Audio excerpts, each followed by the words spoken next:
بسم اللہ الرحمن الرحیم۔ معلّ بن فضل رحمہ اللہ رحمۃ واسعہ فرمایا کرتے تھے، کان السلف يدعون الله 6 أشهر أن يبلغهم رمضان ثم يدعونه 6 أشهر أن يتقبله منهم۔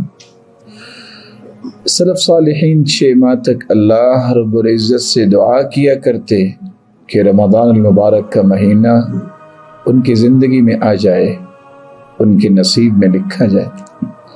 جب وہ مہینہ آ جاتا اور اس میں جو بھی وہ عبادت کرتے تو پھر 6 ماہ تک اس میں کیے گئے اعمال کی قبولیت کی دعا کیا کرتے تھے۔ یحییٰ بن ابی کثیر رحمہ اللہ فرماتے ہیں، کان من دعائہم اللہم سلمنی الی رمضان وسلم لی رمضان وتسلمہ منی متقبلا۔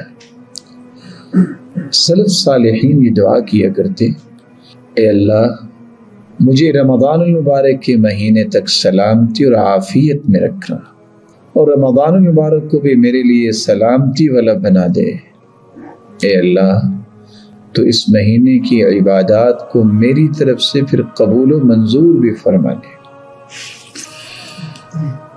سیدنا عبداللہ ابن مسعود رضی اللہ تعالی عنہ فرمایا کرتے تھے، سید الشہور شہر رمضان وسید الایام الجمعہ۔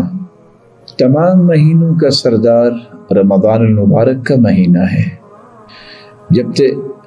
جبکہ ہفتے کے تمام دنوں میں سردار دن جو ہے وہ جمعے کا دن ہے۔